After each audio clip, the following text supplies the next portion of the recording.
सबसे पहले बात कुलगाम अटैक की। जम्मू कश्मीर के कुलगाम में आतंकी हमला हुआ है। जम्मू कश्मीर में एक बार फिर टारगेट किलिंग हुई है। कुलगाम में 2 मजदूरों की हत्या कर दी गई। आतंकियों ने मजदूरों पर गोलियां बरसाई। पहचान पूछकर आतंकियों ने गोली मारी, जिसमें 2 मजदूरों की मौत हो गई है। घाटी में 10 दिनों में ये दूसरा टारगेट अटैक है। तो कुलगाम में सर्च ऑपरेशन भी जारी है। इस घटना के बाद जो सेना है वो एक्शन मोड में आ गई है। पूरे इलाके को घेर लिया गया है। सर्च ऑपरेशन किया जा रहा है। बताया जा रहा है कि पहचान पूछी गई पहले मजदूरों से और उसके बाद ताबड़तोड़ गोलियां जो है उन पर बरसा दी गई, जिसमें 2 मजदूरों की मौत हो गई। पहला मजदूर जिसकी मौके पर ही मौत हो गई थी, दूसरा गंभीर रूप से घायल हो गया था, जिसके बाद आज उसने भी दम तोड़ दिया है। वहीं इस पूरे इलाके को, जहां आतंकियों के छुपे होने की जानकारी सेना को मिली, उस पूरे इलाके को सर्च ऑपरेशन वहां पर चलाया जा रहा है, घेर लिया गया है। नजीर मेरे सहयोगी हमारे साथ जुड़ गए हैं। नजीर, कुछ अपडेट मिला है सर्च ऑपरेशन के अभी भी चल रहा है कि आतंकियों के बारे में कोई जानकारी मिली है? कितने आतंकी फिलहाल इस इलाके में छुपे हो सकते हैं? देखिए, न सिर्फ यहाँ कुलगाम में बल्कि पूरे घाटी में सर्च ऑपरेशंस को तेज किया गया है। गिरफ्तारियां दोबारा अमल में लाई गई हैं ताकि न सिर्फ इन आतंकियों तक पहुंचा जा सके बल्कि आने वाला कोई भी ऐसा हमले को रोकने की कोशिश की जा रही है। ये एक हफ्ते में दूसरा बड़ा हमला है, टारगेटेड अटैक है। पहले पुलिस वाले को मारा गया, आशिफ हुसैन को, अनंतनाग में। उसके बाद ये 2 निहत्थे मजदूरों को मारा गया जो छत्तीसगढ़ और यहाँ यूपी से आए थे, और उनका कसूर यही था, अपनी रोजी रोटी कमाने के लिए आया। और हजारों मजदूर, और इस इलाके में करीब 2,500 मजदूर ऐसे काम कर रहे हैं। ब्रिक किल्स में काम कर रहे हैं, बागों में काम कर रहे हैं, सेब के बागों में, खेतों में काम कर रहे हैं, कंस्ट्रक्शन वर्क्स पे काम कर रहे हैं। तो कश्मीर की पूरी जो इकोनॉमी है इन मजदूरों पे डिपेंडेंट है। उनको अपना घर जैसा माहौल बिल्कुल यहाँ है, और समाजी सतह पे हर जगह कभी किसी को प्रॉब्लम नहीं है। लेकिन आतंकियों को ये मंजूर नहीं है। उन्होंने 2021-22 में भी इस तरह के हमले किए, लेकिन उस वक्त सुरक्षा फोर्सेज ने उन पे एक अभियान शुरू किया, तमाम उन आतंकियों को ढूंढ के मार डाला जिन्होंने वो इन वर्कर्स को अटैक किया था। लेकिन जो यार इतने साल बाद ये हमले हुए, लग रहा है कि पाकिस्तान से उनको डायरेक्शन आई है ये अटैक करो। और जो अनंतनाग में हमला हुआ, साफ लग रहा था वो पाकिस्तानी आतंकी था, कोई लोकल नहीं था। लेकिन इसके बावजूद जो बहुत ही बड़ा अभियान, जो सर्च ऑपरेशन, गिरफ्तारियों का 3,000 से ज्यादा लोगों को पिछले 1 हफ्ते से गिरफ्तार किया गया, जिन्हें सुरक्षा फोर्स पुलिस का कहना या तो OGW है और ग्राउंड वर्कर्स, या सस्पेक्ट या मुश्तबे लोग हैं। तो कुल मिला के एक चैलेंज है सुरक्षा फोर्सेस की, क्योंकि आप हर एक को जाती तो सिक्योरिटी प्रोवाइड नहीं कर सकते, आप सुरक्षा का एक माहौल पैदा कर सकते हैं, जो किया गया था। इसमें 2 अहम चीजें हैं जब ये वाक़ा। नंबर 1, अमरनाथ यात्रा जारी है और उसके लिए बड़ी तादाद में हजारों सुरक्षा फोर्सेस को तैनात किया गया। दूसरी चीज, धारा 370 के खात्मे की 7वीं बरसी 5 तारीख को आ रही है, और इससे पहले हम ये आतंकी हमले यहाँ देख रहे हैं। जी चलिए, बिल्कुल नजीर, आप नजर बना के रखिएगा इस पूरी खबर पर। सर्च ऑपरेशन फिलहाल चल रहा है मौके पर, आगे भी अपडेट आपसे लेते रहेंगे। फिलहाल बहुत धन्यवाद आपका इस पूरी जानकारी के लिए। अब देखिए, कुलगाम में जिस तरीके से यह हमला हुआ, और जैसे कि नज़ीर बता रहे थे, क्योंकि इस तरीके का माहौल अभी बना हुआ है, शांति घाटी में देखी जा रही है, लेकिन पाकिस्तान की जो नापाक हरकतें हैं वो बार बार सामने आ रही है। हालांकि इलाके में सर्च ऑपरेशन किया जा रहा है, गाड़ियों की तलाश ली जा रही है, हर आने जाने वाले व्यक्ति की तलाशी की जा रही है। कुलगाम और घाटी के दूसरे हिस्सों में सर्च ऑपरेशन तेज किए गए हैं। कई लोगों को गिरफ्तार किया गया है। पिछले हफ्ते जब पुलिस वाले को मारा गया था तो 3,000 से ज्यादा लोगों को गिरफ्तार किया गया, जो अभी भी बंद हैं। और उसके बाद अब एक दूसरा वाक़ा हुआ 10 दिनों में। ये दूसरा बड़ा टारगेटेड अटैक है, जिसमें अब 2 निहत्थे लोग जो यहाँ मजदूरी करने के लिए आए थे, एक यूपी से, एक छत्तीसगढ़ से, उनको मारा गया। यहाँ ये जो किलम हैं, बड़ी तादाद में जो हैं ब्रिक किलन वर्कर्स काम कर रहे हैं, जो ब्रिक किलन्स में। इसी तरह यहाँ कश्मीर घाटी में चाहे बागात हो, यहाँ हज़ारों की तादाद में ये वर्कर्स काम कर रहे हैं, या कंस्ट्रक्शन साइट्स है। इसलिए सुरक्षा का हर एक को पहुंचाना मुमकिन नहीं है, लेकिन जो लार्ज सुरक्षा का एटमॉस्फेयर है व्यवस्था उसकी ज़रूरत है। और ये वाक़ा उस वक्त हम पेश आया जब हम देख रहे हैं धारा 370 को ख़त्म करने की 7वीं बरसी अब आ रही है 5 अगस्त को, और इससे पहले आतंकी जो है यहाँ हमले तेज़ कर रहे हैं। और सुरक्षा जो अमन की जो एक उम्मीद थी, जबकि अमन हम देख रहे थे यहाँ ज़मीन पे, उससे बिगाड़ने की कोशिश की जा रही है। और ये वाक़े तब हो रहे जब अमरनाथ यात्रा भी जारी है। 4.5 लाख से ज़्यादा यात्रियों ने पहले ही पवित्र गुफा का दर्शन किया है और बड़ी तादाद में सुरक्षा को इस यात्रा की सुरक्षा के लिए तैनात किया गया। और उसके बावजूद भी हम देख रहे हैं ये हमले हो रहे हैं। जाहिर सी बात है जब पाकिस्तान में नीयत ही ख़राब हो कि यहाँ लग रहा है कि वो दोबारा इस तरह के टारगेट अटैक करना चाहते हैं, तो जाहिर सी बात है वो अपने उन लोगों से वो टारगेट अटैक कर रहे हैं।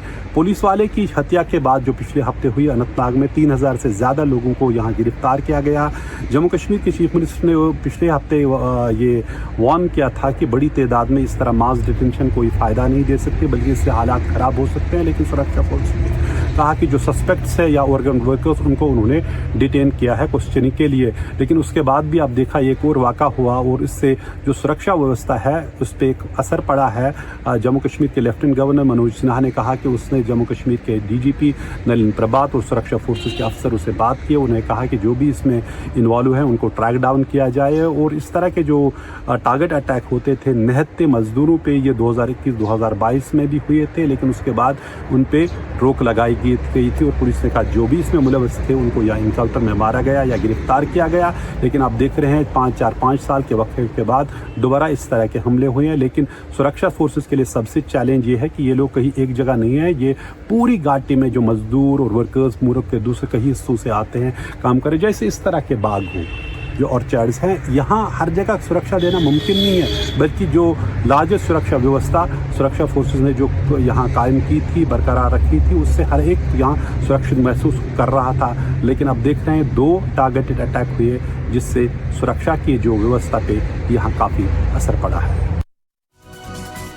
अब देखिए नजीर वहां से पूरी जानकारी दे रहे थे कि आखिरकार क्या हुआ है और किस तरीके से वहां पर जांच फिलहाल चल रही है। अब देखिए कुलगाम में आतंकियों ने टारगेट किलिंग की है। ये दूसरा मौका है जब घाटी में टारगेट किलिंग की गई है। कुलगाम के केलम गांव में मजदूरों पर फायरिंग की गई है। कुलगाम से करीब 20 किलोमीटर दूर जो है ये गांव स्थित है, केलाम गांव, जहां पर ये फायरिंग की गई थी। मरने वाले मजदूरों ने नाम दीपक और भूपेंद्र इनका नाम बताया जा रहा है। दीपक की उम्र 24 साल थी और भूपेंद्र की उम्र जो थी वो 28 साल थी। दीपक और भूपेंद्र ईंट और भट्टे पर काम करते थे, छत्तीसगढ़ के रहने वाले थे। मारे गए दोनों ये मजदूर आतंकियों ने हमले से पहले इलाके की रेकी की थी और घटना के वक्त वहां पर कई जो प्रवासी मजदूर थे वो मौके पर मौजूद थे। बताया जा रहा है कि पहले पहचान पूछी गई और फिर आतंकियों ने नाम पूछा। हिंदू मजदूर सिर्फ 2 थे और उन्हें ही गोली मारी गई, उन पर ही हमला किया गया। सुरक्षा बलों ने हालांकि अब इस पूरे इलाके की घेराबंदी कर दी है। बड़े पैमाने पर जो इस वक्त है सर्च ऑपरेशन इलाके में चल रहा है। सेना, जम्मू कश्मीर पुलिस और सुरक्षा बल इस सर्च ऑपरेशन में शामिल है। इलाके में सुरक्षा बल गाड़ियों की चेकिंग कर रहे हैं। हर आने जाने वाले की सघन चेकिंग इस वक्त की जा रही है। और इसी से जुड़ी हुई एक और बड़ी खबर आपको बता दें, कुलगाम हमले से जुड़ी सुरक्षा एजेंसियों को आतंकी लतीफ भट्ट पर शक है। घाटी में टारगेट किलिंग करा रहा है लतीफ। लश्कर का कमांडर है लतीफ भट्ट और पुलिसकर्मी की हत्या में भी लतीफ शामिल था। 21 जुलाई को अनंतनाग में पुलिसकर्मी की हत्या हुई तो खुफिया जानकारी से पता ये चला है कि लतीफ भट्ट और उसका साथी वारिस शाह 21 जुलाई को अनंतनाग में अमरनाथ यात्रा रूट पर एक पुलिसकर्मी पर गोली चलाने और अब कुलगाम के केलम इलाके में 2 बाहरी मजदूरों के हत्या के मामले में भी शामिल है। प्रदीप मेरे सहयोगी हमारे साथ जुड़ गए हैं। प्रदीप, पहले जो हमला हुआ और अब जो हमला हुआ, सुरक्षा एजेंसियों को आतंकी लतीफ भट्ट पर शक है और क्या इससे जुड़ी हुई डिटेल्स आपके पास है? क्या और जानकारी मिल रही है?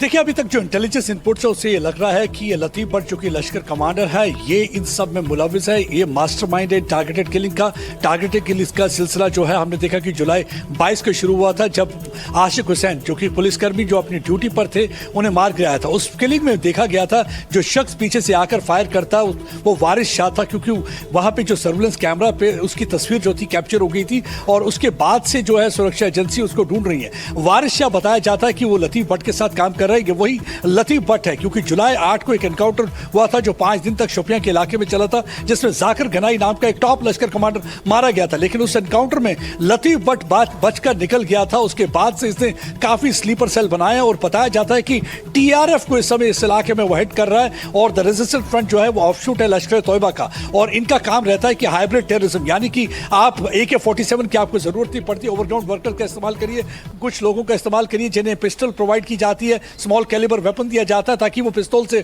फायर करें और अगर जरूरत पड़े तो पिस्तौल फेंक के एक आम शहरी की तरह घूमने लग जाए, किसी को शक और शुबा भी ना हो। बिल्कुल यही सिलसिला हमने देखा था 20 और 21 में भी इसी तरीके से फायरिंग की जाती थी, हाइब्रिड टेररिस्ट इसी तरीके की टेक्निक का इस्तेमाल करते थे और वही टेक्निक फिर से रिवाइव की गई और लतीफ भट्ट और उसका जो साथी है वारिस शाह, उनको जो है सुरक्षा एजेंसी इसको चप्पे चप्पे में ढूंढ रही है। और ये लतीफ भट्ट जो पिछले 1 महीने से लगातार एक जगह से दूसरी जगह पे अपने हाइडआउट को शिफ्ट करता जा रहा है और बताया जा रहा है कि इसने स्लीपर सेल बनाए हैं और इन स्लीपर सेल द्वारा ये जो है कारनामे अंजाम दे रहा है और इनको एक इंस्ट्रक्शन पाकिस्तान से आई है कि ज्यादा से ज्यादा टारगेटिंग किलिंग करें। वजह यह है क्योंकि पाकिस्तान के ऑक्यूपाइड जम्मू कश्मीर में जिस तरीके के हालात हैं, पाकिस्तान आर्मी के कंट्रोल से बाहर जा रहे हैं, 100 के करीब लोग मारे जा चुके हैं, 50 तो पिछले 5 दिनों में मारे जा चुके हैं, जिसकी वजह से काफी बौखलाहट है और वो चाहते हैं कि अटेंशन को पूरी तरह से डाइवर्ट करना जम्मू कश्मीर की तरफ। यही एक वजह है कि एक बार फिर से टारगेटेड किलिंग, क्योंकि हमारी फौज का मुकाबला नहीं कर सकते, हमारे सुरक्षा कर्मियों का मुकाबला नहीं कर सकते, इसलिए बुजदिलों की तरह नियतें लोगों को बिल्कुल, और इसलिए सेना भी अलर्ट है और सर्च ऑपरेशन इस वक्त चल रहा है इलाके में। प्रदीप आप बने रहिएगा हमारे साथ, आगे भी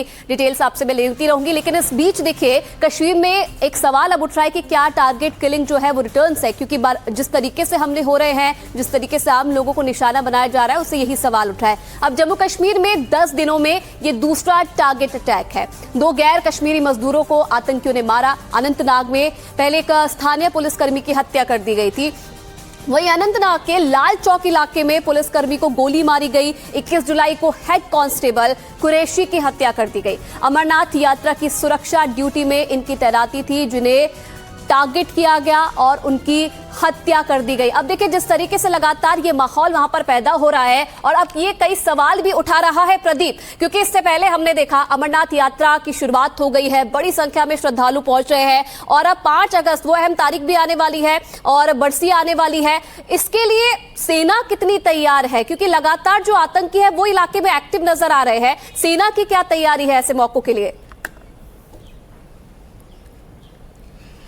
देखिए, अगर हम अपनी सुरक्षा एजेंसियों की बात करें तो पूरी तरह से तैयार है। एक खास इसके बारे में जो है मीटिंग भी हुई है और किस तरीके से ऐसे अटैक से बचना है, कैसे अटैक को रोका जाना चाहिए। उसके अलावा जो है कि सुरक्षा जो है जो बहुत ही बहुत सारी जगहों पे हमने देखा है कि तैनात कर दिए गए हैं सुरक्षा कर्मी और सर्च ऑपरेशन लगातार जारी है। चप्पे चप्पे पे इलाकों को खंगाला जा रहा है और ओवरग्राउंड वर्कर को पकड़ा जा रहा है ताकि ओवरग्राउंड वर्कर को पकड़कर ये जाना जा सके कि कौन इसमें मुलविस है और कैसे ये लतीफ भट्ट और बाकी उनके साथियों तक पहुंचा जा सके। क्योंकि पिछली बार भी आपने जब देखा होगा कि जब पुलिसकर्मी की हत्या हुई थी उसके बाद देखा था कि 3500 के करीब ओवरग्राउंड वर्कर को उठाया था, कुछ को डिटेन किया था और 2 आतंकवादियों के घरों को गिरा भी दिया था। एक पैगाम दे दिया था कि किसी को भी बख्शा नहीं जाएगा। इस बार भी अगर देखें तो अब ये अगस्त का महीना होता है, बहुत ही मुश्किल महीना रहता है सुरक्षा कर्मियों के लिए। अहम मौका है और अब सर्च ऑपरेशन जब इलाके में जारी है तो देखने वाली बात है कब तक जो सफलता है इन आतंकियों को पकड़ने में वो मिल पाती है सेना को। बहुत धन्यवाद प्रदीप आपका इस पूरी जानकारी के लिए। नजर आप बना के रखिएगा।